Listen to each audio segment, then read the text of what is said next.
കേരളത്തിൻ്റെ ഇന്നത്തെ എപ്പിസോഡിലേക്ക് എല്ലാവർക്കും സ്വാഗതം. നിങ്ങൾക്ക് എല്ലാവർക്കും അറിയാം, നമ്മുടെ കാലാവസ്ഥയൊക്കെ ഇങ്ങനെ മാറി മാറി വരികയാണ്. സെപ്റ്റംബർ മാസമാണ്. പതുക്കെ ഇലകളൊക്കെ പൊഴിഞ്ഞു തുടങ്ങി. എൻ്റെ അടുത്തേം ചെടികളൊക്കെ ഇങ്ങനെ ഉണങ്ങി തുടങ്ങിയിട്ടുണ്ട്. വീടിൻ്റെയൊക്കെ മുറ്റത്ത് ഇലകളൊക്കെ വീണും പിന്നെ പല സ്ഥലങ്ങളിൽ പോകുമ്പോഴും നല്ല ഭംഗിയായിട്ട് മഞ്ഞ ഇലകൾ വന്നു തുടങ്ങിയിട്ടുണ്ട്. ഇപ്പോൾ ഫോൾ തുടങ്ങുകയാണ് എന്നാണ് അതിൻ്റെ ഒരു ഏറ്റവും വലിയൊരു സൈന്. അപ്പോൾ അതുകൊണ്ട് തന്നെ കുറച്ചുകൂടെ ട്രിപ്സൊക്കെ ബാക്കിയുള്ളവരുണ്ടെങ്കിൽ പോവുക. ഇല്ലെങ്കിൽ ഫോൾ കോട്ടേജ് ട്രിപ്സും അതിനും പറ്റിയൊരു സീസണാണ് ഇനി സെപ്റ്റംബർ അവസാനം മുതൽ ഒക്ടോബർ ഒരു പകുതി ഒക്ടോബർ അവസാനം വരെ. മനോഹരമായ ഒത്തിരി സ്ഥലങ്ങൾ കാനഡയിൽ കാണാൻ പറ്റുന്ന, ഏറ്റവും ഭംഗിയുള്ള ഫോൾ സീസൺ കാണാൻ പറ്റുന്ന ഒരു കൺട്രി കാനഡയാണ് എന്നാണ് പറയുന്നത്. അപ്പോൾ അതുകൊണ്ട് ഒട്ടും മിസ്സാക്കാതെ സമ്മർ മിസ്സായവർ ഫോൾ എൻജോയ് ചെയ്യുക. നമുക്ക് തുടങ്ങാം കേരളത്തിൻ്റെ ഇന്നത്തെ എപ്പിസോഡ്. നമ്മുടെ ഇന്നത്തെ ഫസ്റ്റ് സെഗ്മെൻറ്റ് നാട്ടരങ്ങയിലൂടെ നമ്മൾ ഇന്ന് കാണിക്കാൻ പോകുന്നത് കൊച്ചി കാർണിവലാണ്. ഈ പേര് പറയുമ്പോൾ തന്നെ വളരെ സ്ട്രൈക്കിംഗ് ആയിട്ട് തോന്നില്ലേ? നമ്മുടെ കൊച്ചിക്കാരുടെ സ്വന്തം കാർണിവൽ എന്ന് പറയുന്നത് ക്രിസ്മസ് സമയത്ത് അല്ലെങ്കിൽ ആ ഒരു ന്യൂ ഇയർ ഒക്കെ തുടങ്ങുമ്പോഴത്തേക്ക് സാന്റാക്ലോസിനെ കത്തിച്ചുകൊണ്ടും ധാരാളം സ്റ്റോളുകളും മറ്റേതും മറിച്ചതും പ്രോഗ്രാംസും ഡാൻസും DJയും എന്ന് വേണ്ട ഭയങ്കര ഓളമായിട്ട് കൊച്ചിയിൽ നടന്നു വരുന്ന ഒരു സംഭവമാണ്. അത് തന്നെ ഇവിടുത്തെ കനേഡിയൻ കൊച്ചിൻ ക്ലബ്ബ് ഇവിടെ കൊച്ചി കാർണിവൽ രൂപത്തിൽ നമുക്ക് എല്ലാവർക്കും ആസ്വദിക്കാൻ വേണ്ടി ഇവിടെ വുഡ് ബ്രിഡ്ജ് ഫെയർ ഗ്രൗണ്ട്സിൽ ഈ അടുത്തിടെ കഴിഞ്ഞ മാസമായിരുന്നു നടന്നത്. കാർ ഷോയും അതുപോലെ തന്നെ ധാരാളം സ്റ്റോളുകളും പെർഫോമൻസും. അതിൽ സ്ട്രൈക്കിംഗ് ആയിട്ട് പറയേണ്ട നമ്മുടെ കൊച്ചിക്കാരുടെ സ്വന്തം DJ സാവിയോ ആയിരുന്നു ഇവിടെ എത്തിയിരുന്നത്. DJക്ക് വേണ്ടിയും പാട്ടും പെർഫോമൻസും ആയിട്ട്. അപ്പോൾ ഒത്തിരി അധികം ആളുകളാണ് അത് അറ്റൻഡ് ചെയ്യുകയും എൻജോയ് ചെയ്യുകയും ചെയ്തത്. അതിൻ്റെ കുറച്ച് ഭാഗങ്ങൾ നമുക്ക് കാണാം അടുത്തതായി.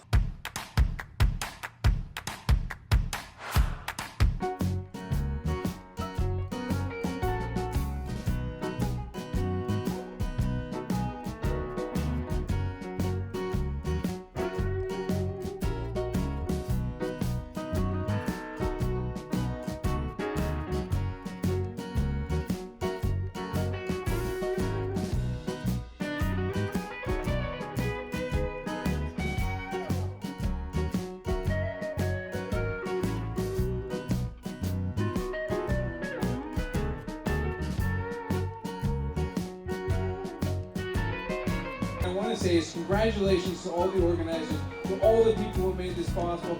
This Conchill Festival is amazing. It's a celebration of everything what we need more of in Canada. More unity, more celebration of our youth. We're dealing with hard times, but when we have bright lights like this great festival, we have opportunity and we have excitement, and we'll soon have prosperity. Thanks very much, guys. Have a great festival.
നമ്മുടെ പരിപാടി നല്ല രീതിയിൽ തന്നെ പോയിക്കൊണ്ട് പ്രതീക്ഷിച്ചാലും വലിയൊരു ക്രൗഡാണ് നമ്മൾ വന്നുകൊണ്ടിരിക്കുന്നത്. അതിൻ്റെ നമ്മൾക്ക് ഇപ്പോൾ ഓൾറെഡി ഓൾമോസ്റ്റ് വലിയൊരു ക്രൗഡാണ് നമ്മുടെ ഇതിനകത്തുള്ളത്. നമ്മുടെ ഈ പ്രോഗ്രാം നമ്മൾ പ്രതീക്ഷിച്ചതിനായിട്ട് വലിയൊരു വിജയത്തിലേക്കാണ് പോയിക്കൊണ്ടിരിക്കുന്നത്. ഇതിൻ്റെ ആധികാരികമായിട്ടുള്ള കാര്യങ്ങളെല്ലാം ബോസ്കോ നമ്മുടെ പ്രസിഡന്റ്, വൈസ് പ്രസിഡന്റ്, മറ്റുള്ള എല്ലാ പ്രതിനിധികളും ഇതിനെപ്പറ്റി ഒരു ആധികാരികമായിട്ടുള്ള കാര്യങ്ങളെല്ലാം പറയുന്നതായിരിക്കും. ബോസ്കോ വളരെ വലിയ രീതിയിലുള്ള റെസ്പോൺസാണ് നമുക്കിവിടെ. നമ്മൾ പ്രതീക്ഷകൾ ആവശ്യത്തിൽ കൂടുതൽ ക്രൗഡ് ഉണ്ട്, നിങ്ങൾ കണ്ടു പറയാൻ പറ്റും. നമ്മൾ പ്രതീക്ഷകൾ ആവശ്യത്തിൽ കൂടുതൽ ഒരുപാട് നല്ല രീതിയിലെ ക്രൗഡ് നമുക്കിവിടെ ഒരു നല്ല സപ്പോർട്ടായിട്ട് എത്തിയിട്ടുണ്ട്. കേരളത്തിലെ കൊച്ചിൻ കാർണിവൽ അതിമനോഹരമായിട്ട് ഞങ്ങൾ എല്ലാവരും കൊണ്ടാടുകയാണ്. സെക്രട്ടറി സൈചേട്ടൻ, ഇതിൻ്റെ പ്രോഗ്രാം കോർഡിനേറ്റർ വർഗീസ്, പിന്നെ പ്രോഗ്രാം ചെയർമാൻ സജീഷ് ഇപ്പോൾ കൂടെ ഇല്ല. പക്ഷേ എല്ലാവരുടെ ഒരു കൂട്ടമായ പ്രയത്നത്തിലൂടെയാണ് ഇത്രയും വളരെ ഭംഗിയായ ഒരു പരിപാടി. ശരിക്കും ഒന്ന് ചുറ്റും ഒന്ന് കണ്ടോടിച്ചാൽ നിങ്ങൾക്ക് മനസ്സിലാവും നാട്ടിലെ അതേ കാർണിവലാണ് ഇവിടെ നമ്മൾ കൊണ്ടാടുന്നത്. കൂടുതൽ രണ്ട് വാക്ക് സൈചേട്ടനും വർഗീസും കൂടി പറയുന്നതായിരിക്കും. നമ്മൾ കൊച്ചിൻ കാർണിവൽ സീസൺ 2 നമ്മൾ പ്രതീക്ഷിച്ചതിലും കൂടുതലായിട്ട് അതിഗംഭീരമായിട്ട് ക്രൗഡോട് കൂടിയാണ്. കൂടുതൽ ക്രൗഡ് ഇനിയും വരുന്നുണ്ട്. നല്ലൊരു വിജയമാണ് ഇത്. നമ്മുടെ ഒരു കൊച്ചിൻ കാർണിവൽ എന്ന് വെച്ചാൽ ലോകത്തിൽ ആദ്യമായിട്ടാണ് ഇന്ത്യക്ക് പുറത്ത് വെച്ച്, കേരളത്തിന് പുറത്ത് വെച്ച് നമ്മൾ നടത്തുന്നത്. ഇതൊരു വമ്പിച്ച വിജയം തന്നെയാണ്. ഇനിയും നല്ല ക്രൗഡുകൾ വന്നുകൊണ്ടിരിക്കുകയാണ്. പാർക്കിലോട്ട് ഏതാണ്ട് ഫുള്ളായിക്കൊണ്ടിരിക്കുകയാണ്. ബാക്കിയുള്ളവർ എത്രയും പെട്ടെന്ന് വരിക, എൻജോയ് ചെയ്യുക. I think it's amazing. I think this event, the cultural festivities festival, is great. It represents everything what we need more of Canada. It's celebrating youth, unity, all the things that we need more of in Canada. As difficult times come through, it's events like this to show us the light. I'm so happy to be here, first of all. The Cochin Club is inviting me last, I don't know, 3-4 times for their year-end events, 31st December. I never get a chance, but I see this is an amazing organization you guys are doing. I'm so happy for each and every one of you. Thank you. കഴിഞ്ഞ കുറച്ച് വർഷങ്ങളായിട്ട് Canadian coaching ക്ലബിൻ്റെ euphoria സ്പോൺസാണ്. ഇപ്പോൾ ആദ്യമായിട്ടാണ് carnival ചെയ്യുന്നത്. ഇത് first time ഞങ്ങളുടെ dream project ആയിരുന്നു. സോ എനിക്കിത് ഭാഗമാകാൻ കഴിഞ്ഞതിൽ ഭയങ്കര താങ്ക്സ് ഉണ്ട്.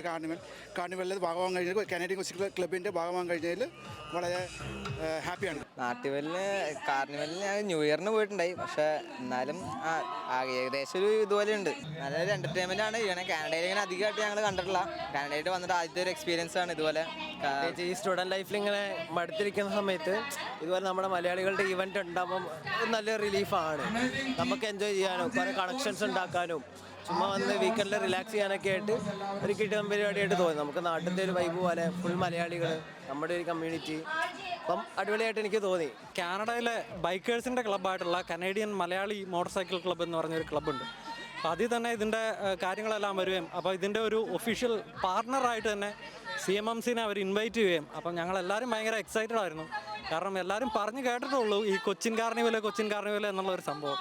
അപ്പം നമ്മുടെ കാനഡയിലേക്കും ഇതിൻ്റെ ഫുള്ള് വൈബോട് കൂടി തന്നെ കൊണ്ടുവന്ന് ഒരു പരിപാടി നടത്തുമ്പോൾ അതിനെ സപ്പോർട്ട് ചെയ്യേണ്ടത് വളരെ അത്യാവശ്യമാണ് എന്ന് ഞങ്ങളെല്ലാവരും തന്നെ തീരുമാനിക്കുകയും അപ്പം അങ്ങനെയാണ് CMMCയുടെ നേതൃത്വത്തിൽ ഞങ്ങളെല്ലാം വന്ന് ഈ ഒരു കാർണിവലിനെ സപ്പോർട്ട് ചെയ്ത് ഇതിനെ സക്സസ് ആക്കേണ്ടത് നമ്മുടെ ഒരു ആവശ്യം പോലെ.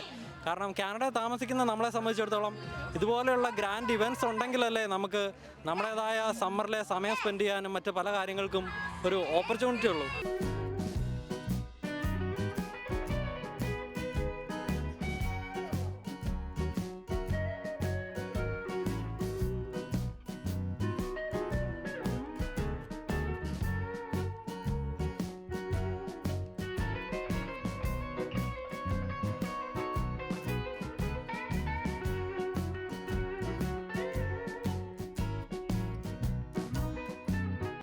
യൂത്തിൻ്റെ മാത്രമല്ല, വണ്ടീനെ സ്നേഹിക്കുന്ന എല്ലാവർക്കും ഒരുപാട് ഇഷ്ടമുള്ളൊരു വണ്ടിയാണിത്. സത്യത്തിൽ ഞാനിത് മേടിച്ച് 2021 ഞാനിത് മേടിച്ചത്. ഇത് 75 മോഡലാണ് എൻ്റെ വണ്ടി. ഇത് 73 ആണ് ജിതിൻ്റെ വണ്ടി, അതും 75 മോഡലാണ്. ഇത് US ഇറങ്ങിയിട്ടുള്ള വണ്ടിയാണ്. കാലിഫോർണിയയിലായിരുന്നു ഈ വണ്ടി. അവിടെ നിന്ന് പിന്നെ ബ്രിട്ടീഷ് കൊളംബിയയിലുള്ളൊരു ഇംഗ്ലീഷുകാരൻ മേടിച്ചാണിത്. 90s അയാൾ മേടിച്ചു. ബ്രിട്ടീഷ് കൊളംബിയയിൽ നിന്നാണ് ഞാൻ മേടിച്ചത്. അവിടെ നിന്ന് മേടിച്ച് ഇങ്ങോട്ട് ഷിപ്പ് ചെയ്ത് കൊണ്ടുവന്നു. അധികം ഓടിയിട്ടൊന്നുമില്ല, 7000 മൈൽസ് ഓടിയിട്ടുള്ളൂ. OEM ആണ് എല്ലാം, ഫാക്ടറി പെയിൻറ്റ് എല്ലാം OEM, ലൈക്ക് സ്റ്റോക്ക്.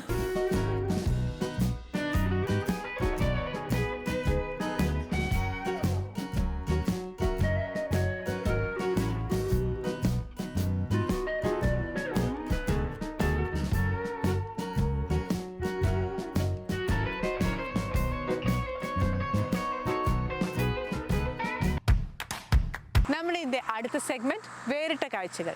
നമ്മൾ നാടൊക്കെ വിട്ട് ഇവിടെ വരുമ്പോൾ മലയാളികൾക്ക് ഏറ്റവും കൂടുതൽ മിസ്സാവുന്നത് നമ്മുടെ നാടൻ ഹോം ഫുഡായിരിക്കും അല്ലേ. അതായത് ആ മലയാളി തനിമയുള്ള, അല്ലെങ്കിൽ ആ ഒരു വെജിറ്റേറിയൻ സ്വാദുള്ള ഇഡ്ഡലിയും ദോശയും തട്ടുദോശയും ബോണ്ടയും നല്ലൊരു മസാല ചായയും അതുപോലെയുള്ളൊരു ഭക്ഷണം. പക്ഷേ ഇന്ന് കാനഡയിൽ എവിടെ പോയാലും ഇഷ്ടംപോലെ മലയാളി റെസ്റ്റോറൻറ്റ്സും സൗത്ത് ഇന്ത്യൻ റെസ്റ്റോറൻറ്റ്സുമാണ്. പക്ഷെ ഞാൻ പറഞ്ഞു വരുന്നത് ഒരു 50 വർഷം മുമ്പാണ്.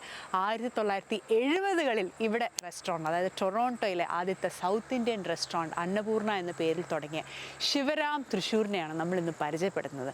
ഇദ്ദേഹം ഒരു തൃശ്ശൂരുകാരനാണ്. പക്ഷേ ഇദ്ദേഹം കല്യാണം കഴിച്ചത് ഒരു ഇറ്റാലിയൻ വനിതയും അവർക്ക് സൗത്ത് ഇന്ത്യൻ ഫുഡിനോടുള്ള ഒരു ആഗ്രഹം കൊണ്ടും രണ്ടുപേരും വെജിറ്റേറിയൻസ് ആണ്. അവരായിട്ട് തുടങ്ങിയ ഒരു റെസ്റ്റോറൻ്റാണ് അന്നപൂർണ. അതിൽ ഏറ്റവും വലിയൊരു ഇൻട്രസ്റ്റിംഗ് ആയിട്ട് എനിക്ക് തോന്നിയത് രണ്ടുപേർക്കും ബിസിനസ് ചെയ്ത് ഒരു മുൻ പരിചയമില്ല. എന്നാൽ രണ്ടുപേരും ഒരു റെസ്റ്റോറൻറ്റിയറോ ഒന്നുമല്ലാത്തൊരു ഫാമിലിയിൽ നിന്നാണ് വരുന്നത്. കമ്പ്യൂട്ടർ പ്രോഗ്രാമർ, സെക്രട്ടറി തുടങ്ങിയ മേഖലകളിൽ ജോലി ചെയ്ത രണ്ടു പേരും കൂടി ചേർന്ന് തുടങ്ങിയ 1974 ജൂലൈയിലാണ് ഈ ഒരു റെസ്റ്റോറൻറ്റ് ആദ്യമായിട്ട് ടൊറോണ്ടോയിൽ തുടങ്ങുന്നത്. അതൊരു ബേസ്മെൻറ്റിലാണ് ആദ്യം തുടങ്ങിയത്. ഒരു 30-32 പേർക്ക് ഇരിക്കത്തക്ക രീതിയിൽ. പിന്നെ ആളുകളുടെ എണ്ണം കൂടുന്നതിനനുസരിച്ച് പകുതിക്ക് വലിയൊരു റെസ്റ്റോറൻ്റായിട്ട് മാറുകയും ഇന്നിപ്പോൾ 50 വർഷം പൂർത്തിയാക്കിയിട്ട് ആ റെസ്റ്റോറൻറ്റ് അടയ്ക്കാൻ പോവുകയാണ്. വേറൊന്നും കൊണ്ടല്ല, ഇദ്ദേഹത്തിന് 90 വയസ്സോളം ആയിട്ടുണ്ട്. അപ്പോൾ അതുകൊണ്ട് തന്നെ റിട്ടയർമെൻറ്റ് ജീവിതം ആഘോഷിക്കേണ്ട ഒരു സമയമായി. അപ്പം ആരോഗ്യ നിലയും അതൊക്കെ അങ്ങനെയുള്ള കാരണങ്ങളൊക്കെ കൊണ്ട് തന്നെയാണ് റെസ്റ്റോറൻറ്റ് 50 വർഷം പൂർത്തിയാക്കിയതിന് ശേഷം കഴിഞ്ഞ മാസം വേണ്ട ടൊറോണ്ടോയിൽ അന്നപൂർണ റെസ്റ്റോറൻറ്റ് അടയ്ക്കുന്നത്. ഇതിൽ ഒത്തിരി വ്യത്യസ്തമായ കാഴ്ചകളുണ്ട്. റെസ്റ്റോറൻറ്റിലെ കുക്കുകളൊക്കെ നമ്മുടെ നാട്ടിലെ ആളുകളൊന്നുമല്ല, എല്ലാം ഇവിടെയുള്ള ആളുകളാണ് നല്ല രീതിയിലുള്ള വെജിറ്റേറിയൻ ദോശയും മസാല ദോശയൊക്കെ ഉണ്ടാക്കുന്നത്. അന്നത്തെ ആ ഒരു റേറ്റിൽ നിന്ന് ഇപ്പം കുറച്ച് റേറ്റൊക്കെ കൂടിയെങ്കിൽ എന്നാലും ഇപ്പോഴും ആ ഒരു നല്ലൊരു ക്വാളിറ്റി മെയിൻറ്റെയിൻ ചെയ്ത് ഇപ്പോഴും വൈറ്റ്സിൻ്റെ ഇടയിൽ വളരെ കോമൺ ആയിട്ടും കേട്ട് വരുന്ന, അല്ലെങ്കിൽ അവരുടെയൊക്കെ ഇടയിൽ പ്രിയം കൂടിയ ഒരു റെസ്റ്റോറൻ്റാണിത്. അപ്പം ഇതിൻ്റെ ആ ഒരു യാത്രയും കാഴ്ചകളും വിശേഷങ്ങളും ഒക്കെ നമുക്ക് ചോദിച്ചറിയാം ശിവരാം തൃശ്ശൂരിനോട് വേറിട്ട കാഴ്ചകൾ എന്ന ഈ സെഗ്മെൻറ്റിലൂടെ.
ഇന്ന് നമ്മൾ മീറ്റ് ചെയ്യാൻ പോകുന്നത് തൃശ്ശൂർ നിന്നുള്ള ശിവറാം തൃശ്ശൂർ എന്ന് അറിയപ്പെടുന്ന, അല്ലെങ്കിൽ ശിവറാംജി എന്നറിയപ്പെടുന്ന തൃശ്ശൂർക്കാരൻ ശിവറാം തൃശ്ശൂരാണ്. ഇവിടെ വന്നിട്ട് വർഷങ്ങളായി. ഇവിടെ ഒരു സ്ഥാപനം, ഒരു റെസ്റ്റോറൻറ്റ് 50 വർഷങ്ങൾക്ക് മുമ്പ് ഒരു മലയാളിയും ഇതുവരെയും, ആ കാലങ്ങളിൽ മലയാളികൾ കുറച്ചേ ഉള്ളായിരുന്നു. ആ സമയത്ത് റെസ്റ്റോറൻറ്റ് തുടങ്ങി നമ്മളുടെ തനിതായ ഡിഷസ്, ദോശയും ഇഡ്ഡലിയും സാമ്പാറും ഒക്കെ ടൊറാൻഡോ ഏരിയ ആൾക്കാർക്ക് പരിചയപ്പെടുത്തി കൊടുക്കാൻ അന്ന് സഹായിച്ച, അന്ന് തുനിഞ്ഞ ഒരു വ്യക്തിയാണ് ശിവറാംജി. അദ്ദേഹത്തിനോട് നമുക്ക് അദ്ദേഹത്തിന് ആ കാലഘട്ടത്തെക്കുറിച്ചും എങ്ങനെയാണ് ഈ സ്ഥാപനം വളർന്നു വന്നതെന്നും ഒക്കെ നമുക്ക് ചോദിച്ചറിയാം. അങ്ങ് തുടങ്ങിയത് 1974 ഇത് തുടങ്ങിയതെന്ന് അറിയാം എനിക്ക്. ഞാനും ആ സമയങ്ങളിൽ ആ റെസ്റ്റോറൻറ്റ് അടുത്ത് താമസിക്കുന്നുണ്ടായിരുന്നു. അവിടെ വെച്ചാണ് നമ്മൾ മീറ്റ് ചെയ്യുന്നത്, അല്ലയോ? അതെ അതെ, നമ്മൾ 74 അതിനു മുമ്പ് തന്നെ നമ്മൾ ബന്ധപ്പെട്ടുള്ള. അത് തന്നെ. അപ്പോൾ ഇങ്ങനെയൊരു റെസ്റ്റോറൻറ്റ് തുടങ്ങാൻ എന്താ ഒരു ഉത്തേജനം, ഒരു പ്രചോദനമൊക്കെ കിട്ടി? എന്തുകൊണ്ടാണ് അങ്ങനെ? ആദ്യം കേരളീയത്തോടെ എൻ്റെ നന്ദി പ്രകടിപ്പിക്കുന്നു. ഇങ്ങനെ ഒരു TV പ്രോഗ്രാം ആഴ്ചയ്ക്കാഴ്ച ജനങ്ങളൊക്കെ മുമ്പിൽ സമർപ്പിക്കുന്നതിൽ നിങ്ങൾ എടുത്ത ശ്രമത്തിൽ എൻ്റെ അത്യാദരവ് ഞാൻ പ്രകടിപ്പിക്കുന്നു. രണ്ടുപേര് എന്നെപ്പറ്റി പറയാം. ഞാൻ തൃശ്ശൂർക്കാരനാണ്, അവിടെ തന്നെയാണ് ജനിച്ചത്. എൻ്റെ സാധാരണ നല്ല എല്ലാവരും അറിയുന്ന പേര് ശിവരാമകൃഷ്ണൻ എന്നാണ്. പക്ഷേ ശിവരാം എന്നുള്ള പേരിലാണ് പ്രസിദ്ധനായത് എന്ന് പറയാം. അത് ശിവരാംജി ആക്കി വയസ്സാവും തോറും അതിലെന്തെങ്കിലും കൂട്ടിലാക്കില്ല. അപ്പം ഞാൻ 68 അമേരിക്കയിൽ വന്നിരുന്നു, ന്യൂയോർക്കിൽ 64 കാനഡയിലേക്ക് വന്നു. ഞാൻ തുടങ്ങുമ്പോൾ ആദ്യം കമ്പ്യൂട്ടർ പ്രോഗ്രാം ആയിരുന്നു. ആ സമയത്ത് കാനഡക്കാർക്ക് കൂടി കമ്പ്യൂട്ടർ പ്രോഗ്രാം എന്ന് പറഞ്ഞാൽ എന്താണെന്നറിയില്ല. ആ സമയത്താണ് ഞാൻ അവിടെ എത്തിയിട്ടുള്ളത്. പക്ഷേ അല്പകാലം കഴിഞ്ഞ ശേഷം എനിക്ക് കുറച്ച് ആത്മീയ കാര്യങ്ങളിലൊക്കെ പഴയകാലം മുതൽ കുറച്ച് താല്പര്യം ഉണ്ടായിരുന്നു. അത് കേവലം രാമായണം മഹാഭാരതം വായിക്കുക എന്നുള്ളത് മാത്രമല്ല, എന്താണ് ഇതിൻ്റെ തത്വങ്ങൾ, ഇതിൻ്റെ ഉള്ളടക്കം ശരിയായിട്ട് എന്താണ്, എന്തുകൊണ്ടാണ് മനുഷ്യന്മാർ പലരും ഈ സാധാരണ ജീവിതം ഉപേക്ഷിച്ച് സന്യാസിമാരെ പോലെ ജീവിക്കുന്നതും അവരോട് ജനങ്ങൾക്ക് ഇത്രയുമധികം ആദരവ് നമ്മുടെ നാട്ടിൽ പ്രകടിപ്പിക്കുന്നതും ഇതിനെപ്പറ്റിയുള്ള ചില ചോദ്യങ്ങളൊക്കെ എനിക്കുമുണ്ടായി. അപ്പം എനിക്ക് ആത്മീയ കാര്യങ്ങളിലേക്ക് ഒരു അടുപ്പം പഴയ കാലത്ത് തന്നെ തോന്നിയിരുന്നു.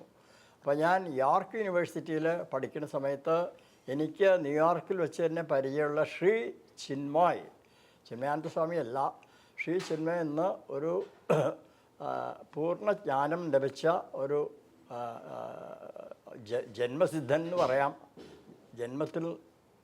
ജനനം മുതൽക്ക് തന്നെ അവർക്ക് സിദ്ധിയുള്ളവരാണെന്ന് അർത്ഥം. അവരായിട്ട് ബന്ധപ്പെട്ടു. അദ്ദേഹത്തോട് സംബന്ധിച്ച് എനിക്ക് ഈ ആത്മീയ കാര്യങ്ങളിലുള്ള വിശ്വാസങ്ങൾ വളരെ ഉറച്ചു. ഇദ്ദേഹത്തോടടുത്തപ്പോൾ ഇദ്ദേഹം പറഞ്ഞു, ജനങ്ങൾക്ക് സേവന രൂപത്തിൽ നീ ഒരു റെസ്റ്റോറൻറ്റ് ഭക്ഷണം പാകം ചെയ്ത് അവർക്ക് കൊടുക്കുന്ന ഒരു ജീവിത രീതി സ്വീകരിക്കണം. അതിൽ നിനക്ക് ധനിയനാവാൻ പറ്റില്ല, എന്നാൽ അതേസമയം ജനങ്ങൾക്ക് എന്തെങ്കിലും നമ്മുടെ സ്നേഹത്തോടു കൂടിയും ശ്രദ്ധയോടു കൂടിയും എന്തെങ്കിലും നമ്മൾ പാകം ചെയ്ത് അവർക്കൊരു സേവന രൂപത്തിൽ കൊടുക്കണം എന്ന് പറഞ്ഞിരുന്നു. അപ്പോൾ 74 ജൂലൈ എന്ന് പറയാം, ആദ്യമായിട്ട് റെസ്റ്റോറൻറ്റ് അന്നപൂർണ വെജിറ്റേറിയൻ എന്നുള്ള പേരിൽ തുടങ്ങി. ആ പേരും നമ്മുടെ ഗുരു ശ്രീ ചിന്മയ തന്നെ കൊടുത്തതാണ്. അത് ശരി, അദ്ദേഹം തന്നെയാണ് ഈ പേര് തന്നത്. അപ്പോൾ എനിക്ക് പ്രത്യേകിച്ച് എന്താ ഇതിൽ ഒരു ആഹ്ലാദകരമായതും എനിക്ക് കുറച്ച് ഗർവം നടിക്കാം എന്നുള്ളതുമായ കാര്യം എന്താണെന്ന് വെച്ചാൽ, ആദ്യമായിട്ട് ദോശ, ഇഡ്ഡലി, സാമ്പാർ, അവിയൽ, നമ്മുടെ നാട്ടിലത്തെ രീതിയിലുള്ള പപ്പടം, വേറെ ചില വട മുതലായതൊക്കെ ആദ്യമായിട്ട് ഞങ്ങളുടെ മുമ്പ് സമർപ്പിച്ചത് നമ്മുടെ റെസ്റ്റോറൻ്റായിരുന്നു. നമ്മളുടെ ഒരു സസ്യഭോജനശാലയായിരുന്നു എന്നുള്ളൊരു വിശേഷതയാണ്. കേരളത്തിൽ പൂട്ടും കടലയും വേറെ പല വിധത്തിലുള്ള മീൻ സംബന്ധിച്ചുള്ള ഭക്ഷണങ്ങളൊക്കെ വളരെ പ്രസിദ്ധമാണ്. പക്ഷേ അത് നമുക്ക് ചെയ്യാൻ പറ്റായിരുന്നു. കാരണം വെച്ചാൽ ആത്മീയ ജീവിതത്തിൽ അധികം പേരും ഈ ഭക്ഷണത്തിൻ്റെ കാര്യം വരേണ്ട സമയത്ത് മത്സ്യമാംസാദികൾ ഉപേക്ഷിച്ചാണ് ജീവിക്കുന്നത്. അപ്പോൾ ആ ജീവിത രീതി എനിക്ക് മുമ്പ് തന്നെ പരിചയമുള്ളതായിരുന്നു. അപ്പോൾ അത് ആദ്യം കൊണ്ടുവന്ന സമയത്ത് ജനങ്ങൾക്ക് ഇതൊക്കെ പിടിച്ചു വരണ്ടേ. അപ്പം നമ്മുടെ നാട്ടിലത്തെ പോലെ അതിൽ അത്യധികം എരിവും പല വിധത്തിലുള്ള മസാലകളും ചേർത്ത് പാടില്ല. അപ്പോൾ കാലക്രമത്തിൽ ഞാൻ അതൊക്കെ കുറേശ്ശെ കുറച്ചു. ജനങ്ങൾക്ക് വളരെ തൃപ്തിയായി.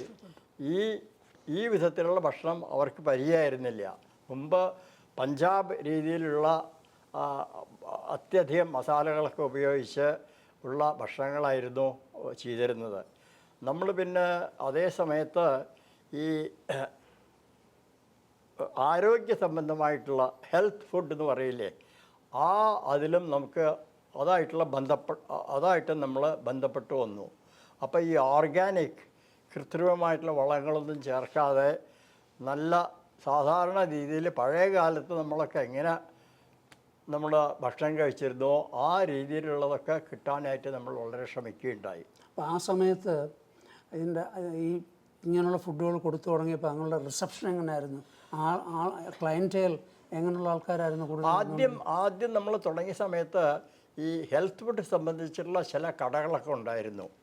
അവർക്ക് ഇതിൽ കുറച്ച് പ്രതിപത്തി ഉണ്ടായിരുന്നു. ആ സമയത്ത് ഈ ബ്രൗൺ റൈസ് എന്ന് പറയും, നമ്മുടെ നാട്ടിലത്തെ അരിയൊക്കെ വെള്ളയായിട്ടുള്ള അരിയാണ്. ഈ ബ്രൗൺ റൈസ് ഉള്ളത് ഉണ്ട്, നമ്മുടെ നാട്ടിൽ ഇല്ലാഞ്ഞിട്ടില്ല. പക്ഷെ അതാണ് ഇവിടെ ആരോഗ്യകരമായിട്ട് അവർ സ്വീകരിച്ചിരുന്നത്. വളരെ ഒരു ചെറിയ സംഖ്യ, വളരെ അല്പമായിട്ടുള്ളൊരു ശതമാനം ആൾക്കാർ മാത്രമേ ഇതിലവർക്ക് ഇഷ്ടപ്പെട്ടിരുന്നുള്ളൂ, ഇതിനെപ്പറ്റി അറിയുമായിരുന്നുള്ളൂ. എന്നാൽ അവർക്ക് ഇങ്ങനെ നമ്മളൊരു സ്ഥാപനം തുടങ്ങുന്നുണ്ടെങ്കിൽ അതിനെ സഹായിക്കണം, അതിനുവേണ്ടി എല്ലാവരും കൂടണം എന്നുള്ള ഒരു ബോധം ഉണ്ടായിരുന്നു. അപ്പോൾ അങ്ങനെയായിട്ടുള്ള ചിലവരായിട്ട് എനിക്ക് സമ്പർക്കം ഉണ്ടായിരുന്നു. മാത്രമല്ല അടുത്ത് തന്നെ അങ്ങനെ ഒരു പീടിക ഉണ്ടായിരുന്നു. അവർ നമുക്ക് സഹായം ചെയ്തു എന്ന് മാത്രമല്ല, അവരുടെ കടകളിൽ നമ്മുടെ ഈ ഭക്ഷണത്തിനെ പറ്റിയുള്ള വിവരങ്ങൾ കൊടുക്കുന്ന ഈ ഫ്ലയേഴ്സ് എന്ന് പറയില്ലേ, അതൊക്കെ ഇവിടെ വെച്ചോളൂ, ഞങ്ങൾ എല്ലാവർക്കും എത്തിക്കാമെന്ന് പറഞ്ഞു. പിന്നെ നമുക്ക് പ്രധാനമായിട്ട് ഒരു ഊന്നും തള്ളും കിട്ടിയത് സ്റ്റാർ എന്നുള്ള പേപ്പറിൽ സിഡ് ആഡൽമാൻ എന്ന് പറഞ്ഞിട്ടുള്ള ഒരു വ്യക്തി റെസ്റ്റോറൻറ്റിനെ പറ്റി എഴുതിയിരുന്നു. അയാൾ അണ്ടർഗ്രൗണ്ട് ഗോർമേ എന്നുള്ള പേരിൽ ഒരു പ്രസിദ്ധമായിട്ടുള്ള ഒരു ലേഖനം എഴുതി. ഇതിൽ പ്രത്യേകമായിട്ടുള്ളതാണ്, ഇതൊക്കെ പുതിയതാണ്, ഇതൊക്കെ അവിടെ ചെന്ന് നോക്കണം, അതിൻ്റെ ഒരു രുചിയൊക്കെ ഒരു പ്രത്യേകം തന്നെയാണ്. വിശേഷിച്ച് പറയുകയാണെങ്കിൽ ഈ ഉരുളക്കിഴങ്ങ് പൊട്ടറ്റോ എന്നുള്ളത് എല്ലാവർക്കും അറിയുന്ന വിഷയമാണ്. പക്ഷേ നമ്മുടെ മസാല രൂപത്തിലാക്കുന്ന സമയത്ത് അതിൻ്റെ സ്വാദൊക്കെ മാറിയെന്ന് മാത്രമല്ല, അതിൻ്റെ ഒരു പ്രത്യേക രുചി പറഞ്ഞാൽ തീരില്ല. അത് രുചിച്ച് നോക്കുക തന്നെ വേണം എന്ന മാതിരിയൊക്കെ ഇയാൾ തന്നെ എഴുതിയിരുന്നു. അങ്ങനെ നമുക്ക് ഒരു പിൻബലം കിട്ടി. അത് വലിയ കാര്യമായിരുന്നു. അപ്പോൾ അങ്ങനെ ആൾക്കാർ അറിഞ്ഞു തുടങ്ങി. അങ്ങനെ അത് 74 സമയങ്ങളിൽ 74, 75, 76. ഓ അതെ, ആ സമയത്തൊക്കെ വെജിറ്റേറിയൻസ് പറഞ്ഞാൽ വളരെ കുറവ് ആൾക്കാരുണ്ടായിരുന്നുള്ളൂ. ഇന്ത്യക്കാരും വളരെ കുറവായിരുന്നു. കേരളക്കാരായിട്ട് ആ സമയത്ത് ടൊറൻറ്റോയിൽ ഒരു 50 പേര് കൂടി ഉണ്ടാവില്ല എന്ന് പറയാം ആ സമയത്ത്.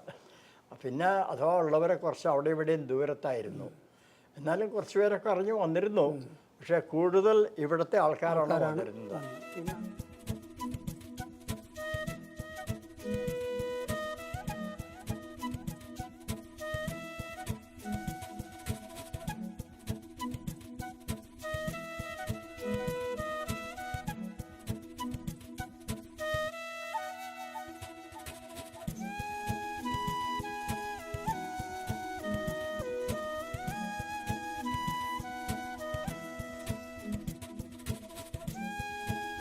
കേരളീയത്തിൻ്റെ ഇന്നത്തെ എപ്പിസോഡ് ഇവിടെ അവസാനിക്കുകയാണ്.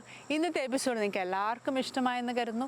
എന്തെങ്കിലും പുതുതായി കാണാൻ ആഗ്രഹിക്കുന്നുണ്ടെങ്കിൽ, കേരളീയത്തിലൂടെ നിങ്ങളുടെ ഇടയിൽ നടക്കുന്ന പരിപാടികൾ ടെലികാസ്റ്റ് ചെയ്യാനും താല്പര്യമുണ്ടെങ്കിൽ ഞങ്ങൾക്ക് എഴുതുക താഴെ പറയുന്ന ഇമെയിൽ അഡ്രസ്സിലേക്ക്. എല്ലാവർക്കും പുതിയ കാഴ്ചകളും വിശേഷങ്ങളുമായി നമുക്ക് കാണാം അടുത്ത ആഴ്ച ഇതേ സമയം ഇതേ ദിവസം. Till then, it's Mika signing off.